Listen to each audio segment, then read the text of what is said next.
Detroit Police James Craig says it is time to save the kids. In just the past month, 3 children were shot in the city. The chief is calling on community groups and ministers now to work with police to help bring the criminals to justice. And that is where we begin with our MiWeek contributors tonight. Nolan Finley of the Detroit News, Stephen Henderson of the Detroit Free Press. Gentlemen, it's good to see you, so let's get right in on this. Nolan, what is different about the chief's plan now that we haven't seen before in stopping the violence? Well, it fits into what he's been saying since he got here, really, that police alone are not going to solve the violent crime problem in Detroit. This has to be a community-wide effort, and there has to be a measure of intolerance, if you will, on part of the citizens that we're not going to take this anymore. You have had now 3 children shot in the same West Side neighborhood, intentionally shot. The 6-month-old, the 3-year-old, and then the little fellow over the weekend who was wounded. These are people who are intentionally shooting children, and it's, it sounds very much like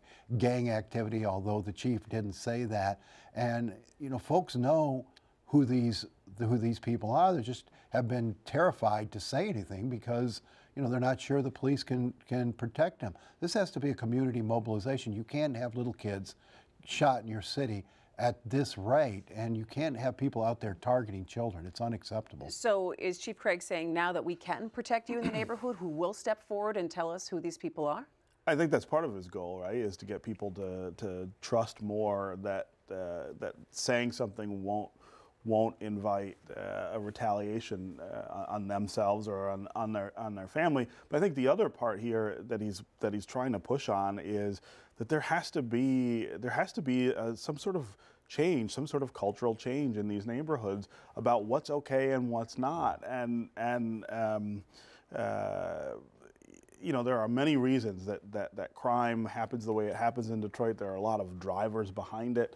But one of them is this sense of anything goes, this sense of recklessness among the perpetrators that is different than it used to be 10 or 15 or 20 years ago or 30 years ago. I mean, there's no question that anyone who grew up in a neighborhood in Detroit knows that things were different in the 70s and 80s, which was not any sort of garden spot in the city. I mean, it was a really violent place then, and these same kinds of things did not happen. So something is different about what people are willing to do, and I think the chief is trying to get people to focus on that as well. That's a super complicated problem that doesn't have like an easy button push solution, but I think it's something we ought to be focused on. Right, and it's not something that you can do in the short term. So he's saying now he wants to work with community groups and he wants to work with ministers now. But what's the fine line, Nolan, between saying, all right, you need to take back your neighborhoods and you need to help us out, between being vigilant and vigilante justice? I don't know that there is any lines at this point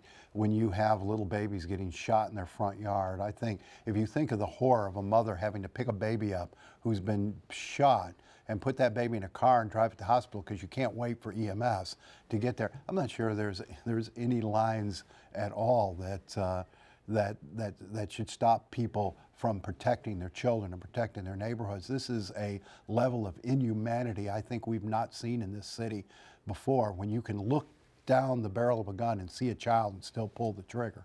But wait a minute. So let me have you answer that then, what I asked Nolan. Is there a fine line between community helping out and helping out police and then crossing the line into vigilante justice? Because do you think the chief wants that? No, of course not. He doesn't want people taking the law into their own hands and doing things that the police are supposed to do. But I think he wants citizens and the community to play the role they can in turning the needle back in a different direction in terms of why and how this stuff happens. And it's not the fault of the people who live in those neighborhoods that things are the way they are. But there is some responsibility to trying to fix it, to trying to help to fix that attitude that says it's okay. I mean, there is a certain attitude among these perpetrators that anything they do is all right, and that there aren't going to be consequences, or that the consequences don't matter. And that's that people are terrified. The bigger fear. People are terrified of them, and so there's going to be no consequences, no repercussions. And I think that's what the chief is asking for. Stand up as a neighborhood, as a community, and say, not here. All right, so is he getting buy-in from the neighborhood? Is he getting buy-in from the ministers and community groups? Well, I hope he is. I mean, it was not all that a widespread group that stood up with him this week, and you had you know, the same old naysayers like Charles Williams saying, well, he's got to join us, not us join him. That doesn't help anybody at a time like this. And you know. I mean, there are a lot of groups in the city, and there are a lot of people working on this problem from that community standpoint. You'd hope that they'd see something in a common interest with what the chief is talking about. You know, Charles Williams actually is doing a lot of these things that you need to do to try to sew the community together in a way that this kind of thing is seen as unacceptable. I don't think it's great that he's, you know, sniping at the chief about it. Well, you know, the relationship between Detroit police and residents is really the focus of the second chapter in the Detroit Journalism Cooperative's year-long project. And the DJC partners are examining whether conditions have improved in the city since the 1967 disturbances. So tonight we're going to bring you Chief Craig's thoughts on police and community relations. Take a look.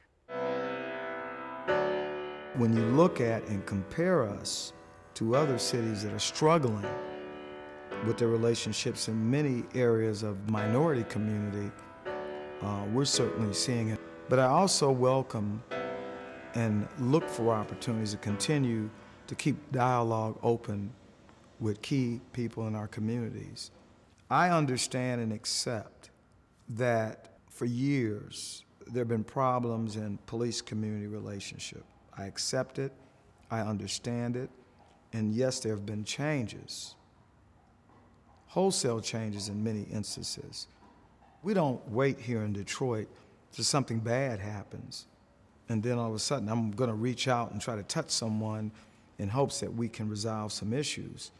The building of trust starts from the very beginning. The tone of a police department certainly is set from the seat of the police chief. When I assumed command here some 2.5 years ago, I will tell you that police-community relations were at the bottom. People have lost confidence in this police department. The City of Detroit Police Department was under a consent decree for 13 years, the second longest running consent judgment in this country.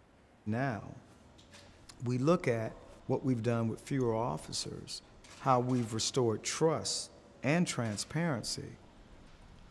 And I believe that the initiative, neighborhood police officers, has really made a difference in bridging that gap. We have fewer officers. We have better response times. We have a clearance rate that hovers around a national average. We've enhanced the neighborhood precinct model, 12 precincts functioning like small police departments that has a component of building relationships in the neighborhoods, that has patrol, the officers who go and respond to calls for service and handle emergency calls. And they're about the business of building relationships, and that does make a difference. The community has said in a resounding way, we're tired, we're fed up, and we're gonna fight with the police to eradicate violence in our city. We went into neighborhoods, enforced the law in a very strategic way, identify those who were creating problems in that neighborhood. And we're talking about shootings, we're talking about blatant drug dealing. You're talking about the Colony Arms apartment building and the Martin Luther King homes. So we went in with a large number of police officers. And here's the image that stands out for me. People cheering as we arrived. People applauding. One middle-aged woman came out, fell to her knees, looked up to the sky with both arms up, and said, "Thank God the Detroit police are here." That's how you build a capital of trust. And people say, we appreciate what the Detroit Police Department is doing for the neighborhoods. And that still continues to this day. One of the things that we're going to be rolling out as part of enhancing our police-community relations is advisory boards at every precinct, so that the commander and captain can build the relationship, work on issues together in partnership at the neighborhood level. Also, certainly, our work with youth. If we don't work with our youth today, what does the future of Detroit look like? My dream for the city of Detroit is we continue to be the world leader that we are. How Detroit was sought out and touched and looked upon as a leader, as a model of policing excellence. It is my hope that we sustain it. That is my hope.